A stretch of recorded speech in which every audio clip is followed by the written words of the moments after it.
Hey everybody, welcome back to Esoteric Ramblings. I'm Jesse Arnold, and today I'm giving you my comic rundown for Wednesday, May 19th, week 20. So here it is, folks. It's much delayed, almost a week late, but I am getting to week 20's comic rundown.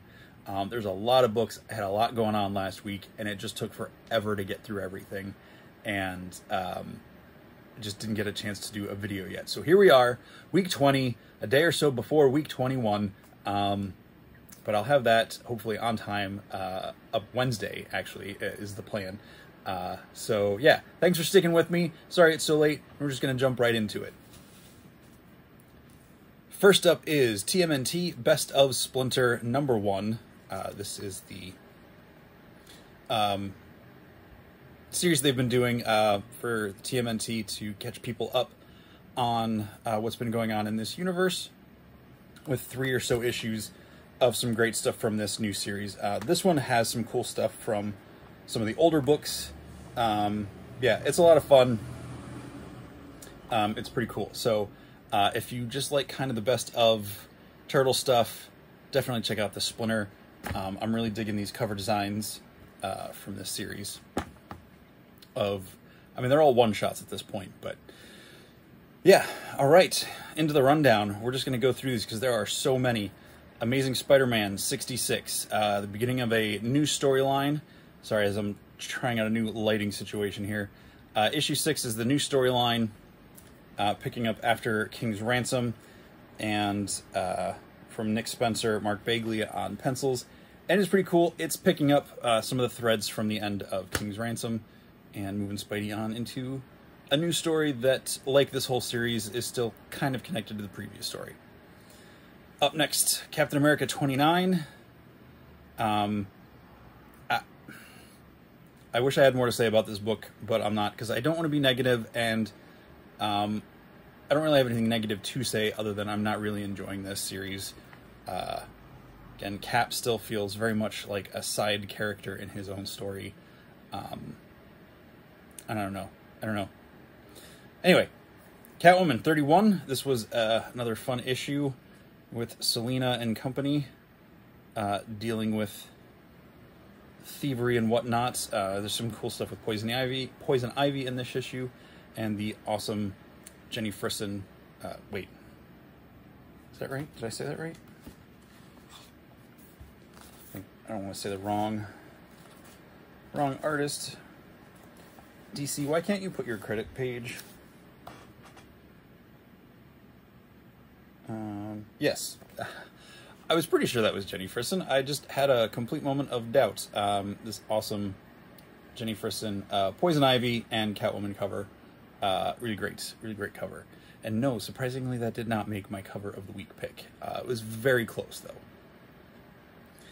Up next, Killer App Part 2 in issue 7 of Champions. This one is pretty fun.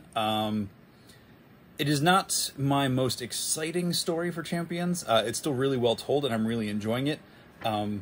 But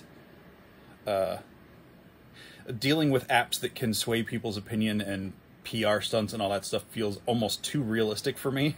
So it's not quite as fun as the other stories, but it's still good, and it's still up there, but it did not make the top 3 this time. Heroes Reborn issue 3, continuing on this fun alternate reality as Blade and Captain America continue their way through this with a new ally at the end of the issue. I almost blanked out on who it was.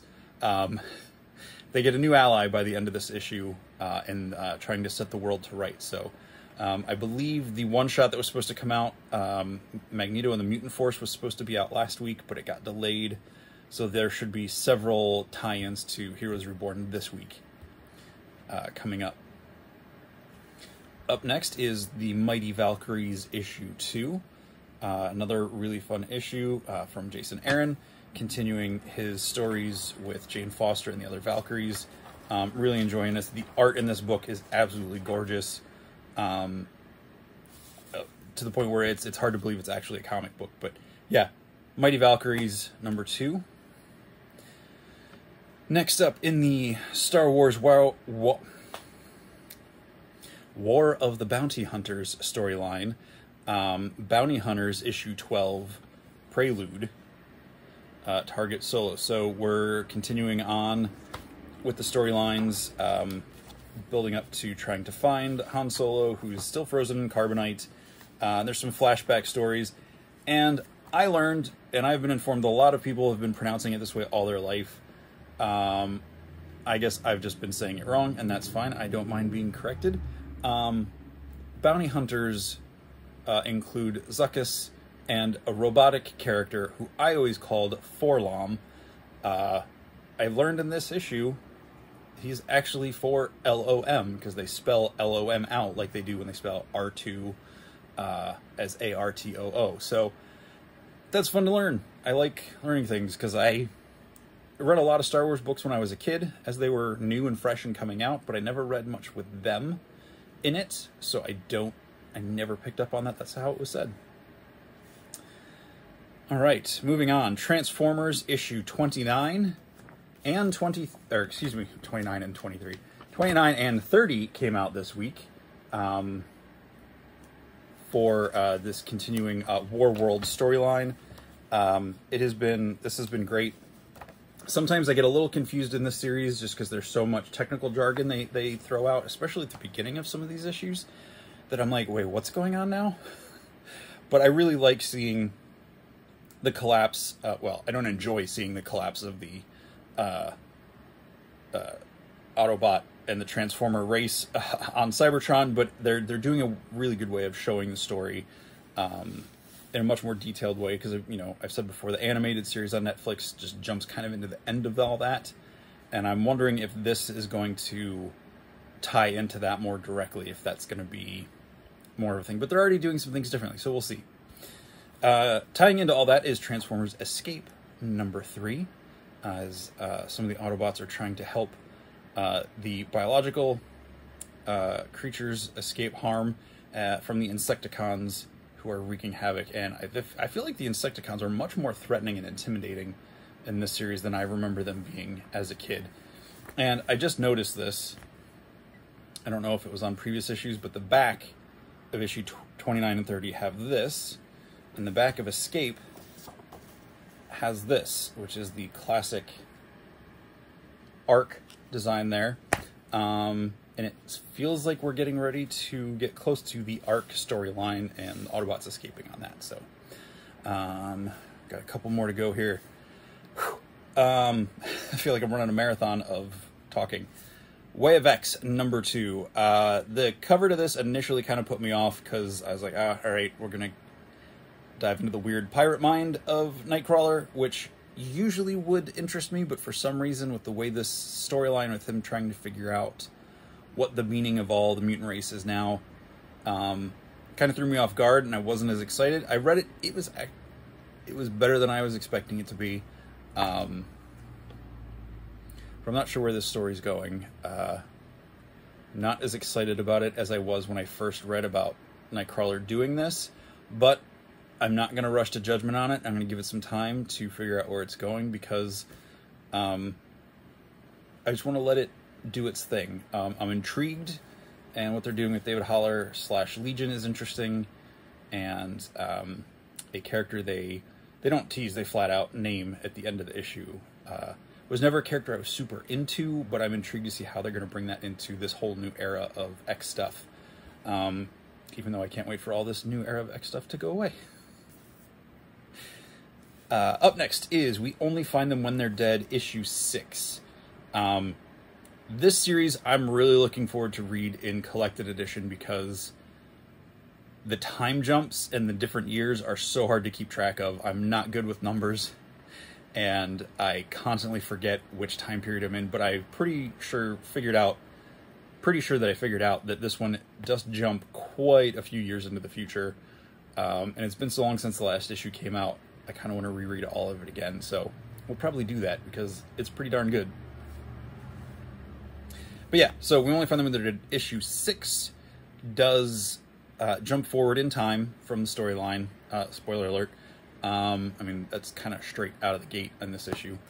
And they're doing some interesting things, so I'm really excited to see where this goes, even though I have a hard time keeping up with it sometimes. Wolverine 12, one of many, over half the X books that are on my potential chopping block coming up soon. This one kind of redeemed itself. I liked where this storyline went. I'm not a huge fan of the whole vampire Dracula thing they've been doing, but this one did some interesting things, and they tied some of the stuff from Sword of X, or Ten of Swords into it, and all that. So I'll be... Wolverine's getting another couple issues, at least, to see where that one goes. Alright, I am now to the cover of the week, which is Daredevil number 30, cover by Marco Cicchetto, featuring Elektra in the Daredevil costume, which is not a new concept for this story arc, but I absolutely loved the art on this cover. Just her sitting on the rooftops and that massive tangle of hair blowing in the wind. It just really caught me this week. So yeah, this is a really great issue. I've been really enjoying the storyline, and I cannot wait to see where it goes. I'm really enjoying seeing Cicchetto and Hawthorne art in this series. It's really good. I'm really enjoying it. Yeah, because one thing is cool. I've gotten to meet Mike Hawthorne a couple of times. He lives locally-ish and has come to the comic shop for some signings and things, so he's a really cool guy. So knowing he's working on a book like this, I know he did Daredevil, Deadpool a couple years ago, and some other things. I'm really enjoying this one. I like the character of Daredevil more than Deadpool, so I'm really enjoying to get to see his art on these. So Mike, I don't know if you'll ever watch these videos, but if you're watching, thank you very much. I'm enjoying it. Keep up the awesome work. You rock.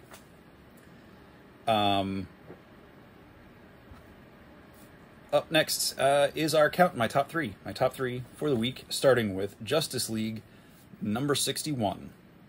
Continuing the story of Justice League going to Naomi's homeworld. And this is fun. Again, I know I say this every time I think I highlight this issue, or this series. I've been really enjoying Black Canary and Green Arrow being on this team. I really like the banter and the humor between the characters in this. I love that it's not a complete universe-threatening, multiverse-demolishing story. I'm really enjoying this. So kudos to Bendis and Dave Marquez on story and art, and I can't remember your first name. Tamara Bonvillain and Josh Reed on letters. So yeah, you guys are rocking this series. I'm enjoying it. This new story arc is great. It's nice to have a Justice League that I'm really excited to be reading right now. I kind of over-talked about this already, as I told myself I wouldn't do, but Daredevil 30 is my number 2 pick for the week. I overhyped it when I did my cover thing, so if you want to go back and watch all of that, this is why Daredevil number 30 is my number 2 for the week. Oh my goodness. I'm having a really hard time talking tonight. Daredevil 30, Mike Hawthorne, Marco Cicchetto,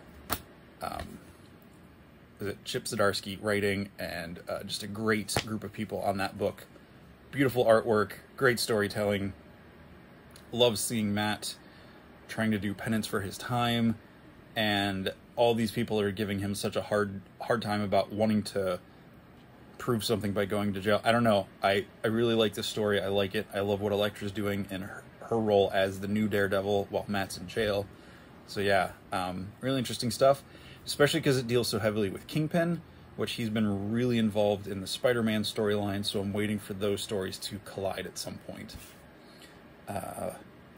All right, and my number 1 of the week is Wonder Girl number 1 from Joelle Jones and Jordi Belair.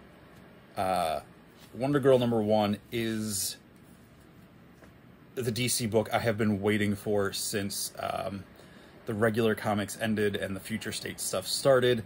I really loved the 2 issues of her run as Wonder Woman in the Future State books. I'm really intrigued to see where the rest of this goes. This issue is a little confusing, but having read the whole thing, it's very intentionally that way, to where you're not fully sure what's going on, and I like that. The way it was presented in this was so good. A lot of books do confusing things to throw you off and make you wonder what's going on in a way that just is flat out like confused, and I end up reading the issue going, wait, what happened? But this is like, okay, it's a lot of setup stuff, and I really like it. And Joelle Jones has become probably one of my favorite artists over the last several years. So I'm really happy to be seeing her take on Wonder Girl and Yara Flor, this new character. So I'm really intrigued to see where this character goes, the storyline, how it ties into everything else, and just hoping that I'll get to see her draw Diana again. Hoping that they bring Diana back in her own book, but has something to do with the Yara book. I would like that, just because I want to see Joelle Jones draw Diana again, like she did on one of the Batman runs a while ago. So there it is. That is my rundown for the week. Last week. That's it. Thanks for watching. If you like it, please hit that like. If you want to see more, hit the subscribe. If you want to check out my Instagram page, where I post pictures of toys and collectibles and things that I add over there, feel free to check that out. The name is right here, Just Shelve It, over on Instagram. I think that's all I have for you today, so I'll be back in a couple days with week 21. This has been Comic Rundown, week 20, May 19th, 2021. I think. I don't remember what day it was. Yes, May 19th. Thanks for watching. I'll catch you guys later. And as always, ramble on.